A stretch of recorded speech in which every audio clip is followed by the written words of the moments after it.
Powered by the Montana Television Network. This is the 10 o'clock news on KPAX, Montana's news leader.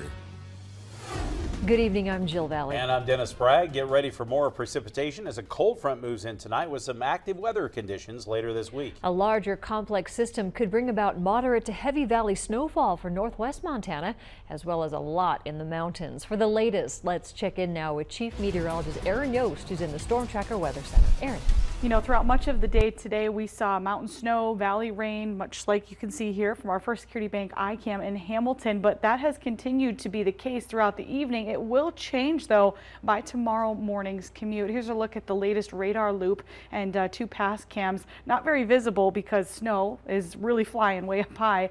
We will start to see a cold front moving in actually from the east as we make our way into the overnight hours. We do have the highest likelihood of accumulation along the divide with this first system. Here's where a few winter weather advisories are in effect throughout Wednesday, but another bigger system is taking aim. Details on that coming up. With several days of a sloppy mix of rain and snow in the forecast, ponding water due to rapid snowmelt, poor drainage, and clogged culverts are a worry. One hydrologist says that in the big picture, this mild wet weather is ideal. Russ Thomas explains. After a dry early December, true La Nina weather conditions have taken over. Several moist weather systems have brought mountain and valley snow along with periods of rain and freezing rain. While valley roads are turning into a mess, National Weather Service hydrologist Ray Nicholas says this is exactly the weather pattern we want to see following a very dry summer. It's good news. I mean, we're adding moisture to the mountains for the snowpack because it's going to mean, you know, good flows in the rivers. Even right now, we're about normal, in some places a little bit above normal with our flows. In addition to good river flows, the warmer temperatures in recent days have alleviated some of the concern of ice jams that were building during our recent stretch of cold days.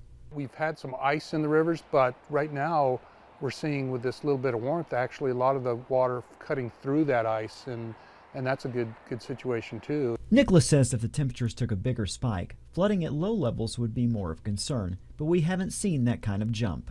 Having this little bit of warmth now, it's nothing great. We'll be in the 30s still, but it'll cause a little bit of melting here in the low elevations. This ponding of water, you know, it'll just make things kind of sloppy. The long-range forecast heading into the next 2 weeks projects generally near to slightly above normal temperatures and at to above normal precipitation. The longer conditions like this persist, the more likely we are to have ideal river flows and snowmelt conditions during the spring months. Russ Thomas, MTN News, Missoula.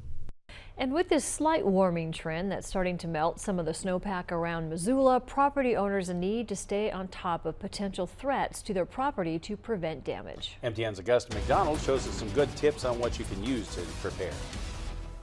Snow and ice are packed on Missoula's streets and sidewalks, and flooding can become a concern as the warming trend continues this week. Even with the water headed our way, you can be proactive to protect your property. Experts say there are some ways to send the melting snow away from your house. The first is to make sure that your gutters and downspouts aren't frozen up with ice and have a clear pathway to essentially get all that snow that's melting on the top of your house away from your home. Shovel snow away from the sides of the structure and pay attention to water that could get into window wells. Make sure any pumps used to remove unwanted water are functioning well. Another seasonal melting issue happens when ice builds up on the roof of your house. And what happens is that ice dam blocks any further melting from occurring. It keeps the water from shedding off of the home and backs up. And what ultimately will end up happening is the water will come in underneath of the shingles as it backs up. He says there are 3 ways to break up that ice dam, either by chiseling, which can cause damage to the roof, using a chemical snowmelt product, or by melting the ice with steam or hot water. If you are moving snow, make sure it's not in the way. Push it, places where it's not going to be in the way. Also in the way is you have to worry about, can't cover up storm drains, you can't cover up someone's, mailbox, fire hydrants. The City of Missoula Street Maintenance Division is responsible for keeping over 7,000 storm drains clear year-round. They use a priority list to address the ones that can cause the most problems if blocked. And what we see here on these little thaw periods is we'll get as many of them as we can, get them open. He says leaves and debris can also block the storm drains and cause flooding even in the winter. Augusta McDonald, MTN News, Missoula. In a few days, the entire responsibility for running the University of Montana will fall on the shoulders of new President Seth Bodner. But he's meeting the calling with enthusiasm and a lot of gratitude for his successor. This is Interim President Sheila Stearns' last week on the assignment she's held for the past year, helming UM through a period of change. From navigating a tough course to balance budgets against reduced enrollments to finishing off major building projects, it's been an active stretch.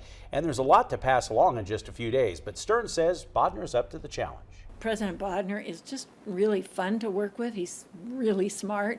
Everybody knows that, but it's fun to see it. And his leadership experience is really good.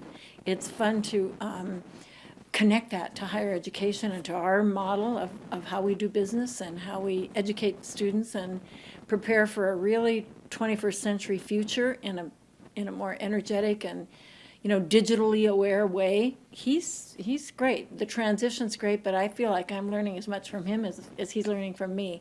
Well, I think we just all owe President Stearns an enormous debt of gratitude, not just for the past year here at the University of Montana, but really for a career of service to this institution, to this state. She is an icon in this state, and I'm incredibly grateful for her service, but her transition. We're making this as smooth a transition as one could expect, and I am a huge fan and admirer of Sheila's. I'm disappointed to see her go. I've tried to do a mind meld with her before she goes, but she's been incredibly gracious. Stearns tells me during her second retirement, she and her husband Hal plan to do some traveling, and she'd like to do some writing, reading, and spending time with her family.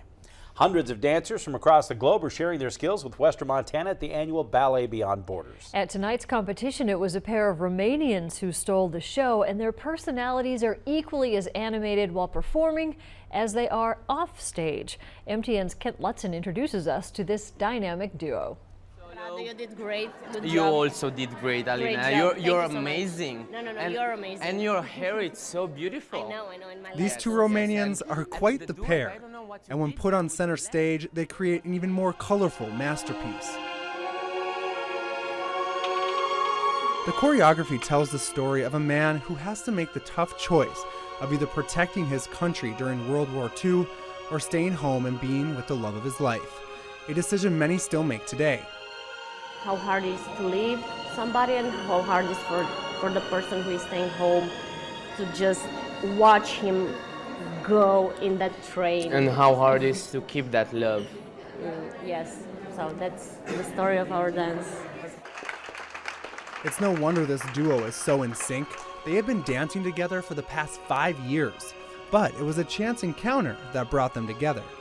The moment 2013, actually we met each other on the bus, and I saw her curly brown golden hair, and He was too shy to talk to me. Yeah, I was like 14, so. So I've been in the high school, in the ballet high school. I said, Radu, you come and dance in my production. In my company, and you don't have any rights to speak. Domsa and Alina travel all across the globe to share their gift. They found their way to Missoula after receiving a scholarship from Rocky Mountain Theater Artistic Director Charlene Campbell-Carey to perform at Ballet Beyond Borders. And this dynamic duo is certainly enjoying the Montana lifestyle.